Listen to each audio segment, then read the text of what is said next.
হে everyone, আসসালামু আলাইকুম। আজকে আমি আপনাদেরকে অনেক ইজি, অনেক টেস্টি, অনেক ক্রিস্পি একটি রেসিপি করে দেখাবো, যা খেতে অনেক বেশি মজা। আশা করছি আমার এই রেসিপিটি আপনাদের অনেক বেশি ভালো লাগবে। এটা আপনারা বিকেলের নাস্তায় তৈরি করে খেতে পারেন এবং এটা বাচ্চাদেরও অনেক ফেভারিট হবে। তো দেরি না করে মূল রান্নায় চলে যাই।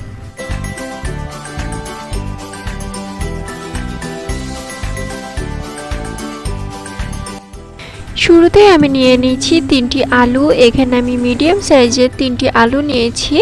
এখন আমি এই আলুটি খুব ভালোভাবে ছিলে নিব। আপনারা যদি ডাবল আলু দিয়ে বানাতে চান তাহলে ইনগ্রিডিয়েন্টসগুলো ডাবল দিবেন, তাহলে হয়ে যাবে। আপনারা দেখতে পাচ্ছেন আমার 3টি আলু খুব ভালোভাবে ছেলা হয়ে গেছে। এখন আমি এই 3টি আলু 4 ভাগে খুব ভালো করে ভাগ করে নিব। এ পর্যন্ত আমার ভিডিওটি ভালো লেগে থাকলে প্লিজ একটি লাইক এবং একটি সাবস্ক্রাইব করে দিন। আমার সবগুলো আলু কাটা শেষ হয়ে গেছে। এখন আমি এই আলুগুলো নিয়ে যাব সেদ্ধ করতে। এখানে আমি একটি হাঁড়িতে আলুগুলো রেখে তার মধ্যে আমি পরিমাণ মতো পানি দিয়ে নিব। এখন আমি এই আলুগুলো নিয়ে যাব সেদ্ধ করতে। আলুগুলো আমাকে এমনভাবে সেদ্ধ করতে হবে যেন আমার এই আলুগুলো ম্যাশ করতে কোনো অসুবিধা না হয়। আপনারা দেখতে পাচ্ছেন আমার আলুগুলো প্রায় সেদ্ধ হয়ে গেছে। এখন আমি এই আলুগুলো তুলে ফেলবো। আর আমি ডিসক্রিপশন বক্সে এই রেসিপির সব ইনগ্রিডিয়েন্টস লিস্ট দিয়ে দেব, আপনারা দেখে নেবেন। এখন এই আলুগুলোকে একটি হুইস্কের সাহায্যে খুব ভালোভাবে ম্যাশ করে নিব। এই রেসিপিতে আলুগুলোকে খুব ভালোভাবে ম্যাশ করে নেওয়া অনেক দরকার। যদি আলুগুলো খুব ভালোভাবে ম্যাশ না হয় তাহলে বল বানাতে খুব ভালো হবে না। আমার হুইস্ক দিয়ে ভালোভাবে ম্যাশ করা হচ্ছিল না, তাই আমি একটি কাটা চামচের সাহায্য নিলাম। আপনারা চাইলে এই কাজটি হাত দিয়ে করতে পারেন। আমার ম্যাশ করা খুব ভালোভাবে হয়ে গেছে। এখানে আমার 1.5 কাপ পরিমাণের আলু হয়েছে। এখন আমি এর মধ্যে দিয়ে দিব হাফ চা চামচ গোলমরিচের গুঁড়া। গোলমরিচের পরিমাণটি কিন্তু কম বেশি করা যাবে না, এক্সাক্ট হাফ চা চামচই দিতে হবে। এরপর এর মধ্যে দিয়ে দিয়েছি পরিমাণ মতো লবণ। তারপরে আমি দিয়ে দিচ্ছি চাট মশলা। এখানে চাট মশলাটাও হাফ চা চামচ দিতে হবে। এরপর দিয়ে দিব সামান্য পরিমাণের গরম মশলা গুঁড়া। এই গরম মশলাটি আমার হোমমেড গরম মশলা, আমি এর লিংক ডিসক্রিপশন বক্সে দিয়ে দেব, আপনারা চাইলে দেখে নিতে পারেন। এখন এই মিক্সচারটি আমি খুব ভালোভাবে মিক্স করে নিব। মিক্স করা হয়ে গেলে এর মধ্যে আমি দিয়ে দিব কর্নফ্লাওয়ার। এখানে আমি 1 টেবিল চা চামচ কর্নফ্লাওয়ার ব্যবহার করেছি।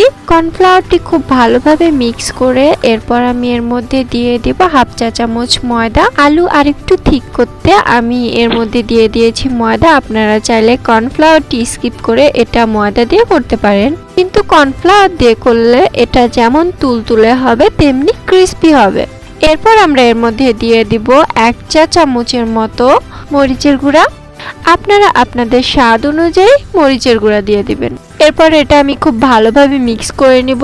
এটা খুব ভালোভাবে মিক্স করা হয়ে গেলে চলে যাব পরবর্তী পর্যায়ে। এ পর্যায়ে আমি চিজ নিয়ে নিচ্ছি। এখন আমি একটি চাকুর সাহায্যে চিজগুলো খুব ভালোভাবে কিউব করে কেটে নিব। আপনারা দেখতে পাচ্ছেন আমি চিজগুলো কিভাবে কাটছি। এই চিজটি আমি খুব ছোট ছোট করে কিউব করে কেটে নেব। আমার ঠিক যতগুলো বল বানাবো আমি ঠিক ততগুলো চিজ কিউব করে কেটে নিব। এবার যে আমি চলে যাচ্ছি পরবর্তী পর্যায়ে। এ পর্যায়ে আমি একটু হাতে সামান্য পরিমাণে তেল লাগিয়ে নিয়েছি যেন আলুটি ধরলে আলু আমার হাতে না লেগে যায়। এখন আলুর মিক্সচারটা আমি হাতে এভাবে একটু করে নেব। তারপর আমি একটি চিজ নিয়ে নেব এবং এর মধ্যে আমি একটি চিজ দিয়ে দেব। তারপরে এটা আমি খুব ভালোভাবে বল বানিয়ে নেব। আপনারা যেমনটি দেখতে পাচ্ছেন ঠিক এভাবে আমি একটি বল বানিয়ে নেব। এই সেম প্রক্রিয়াতে আমি আমার সবগুলো বল তৈরি করে নেব এই আলু দিয়ে। এই আলু দিয়ে আমার মোট 8টি বল হয়েছে। এখন চলে যাব পরবর্তী পর্যায়ে। এ পর্যায়ে আমি একটি ডিম ফাটিয়ে নিচ্ছি, এটা আমার বাইন্ডিং এর কাজে লাগবে। এবং একটি কাঁটা চামচের সাহায্যে আমি ডিমটি খুব ভালোভাবে ফেটিয়ে নিচ্ছি। এরপরে আমি একটি বাটিতে নিয়ে নিয়েছি কিছু ব্রেড ক্রাম্ব।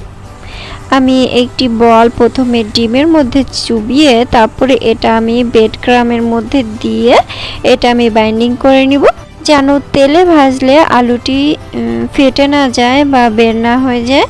এখন আমি সবগুলো বল সেম ভাবে বাইন্ডিং করে নিব। তারপর আমি চলে যাব এর পরবর্তী পর্যায়ে। এ পর্যায়ে চুলাতে একটি প্যান নিয়ে নিয়েছি আমি এবং প্যানটিতে আমি পরিমাণ মতো তেল দিয়ে দিয়েছি। তেলটি গরম হয়ে গেলে এর মধ্যে তৈরি করা বলগুলো দিয়ে দেব এবং এটা আমি ব্রাউন কালার করে ভেজে নেব।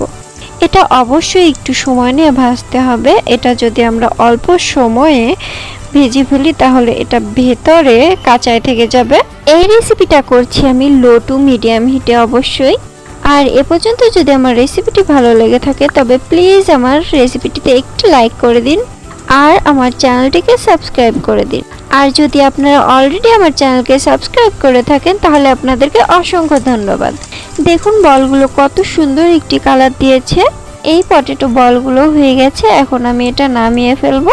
দেখুন এটা কতটা ইয়ামি লাগছে, একদম জিভে জল আসার মতো।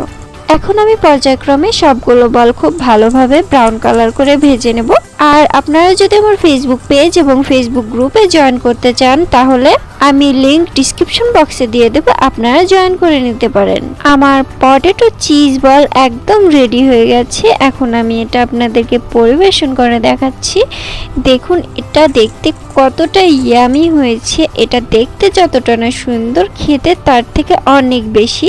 আপনারা প্লিজ অবশ্যই এটা বাসায় ট্রাই করে দেখবেন। আর এমন নতুন নতুন রেসিপি আমি আপনাদের সামনে আরও নিয়ে আসবো, তাই জন্য আমার চ্যানেলটিকে অবশ্যই সাবস্ক্রাইব করে দিবেন। Thanks for watching.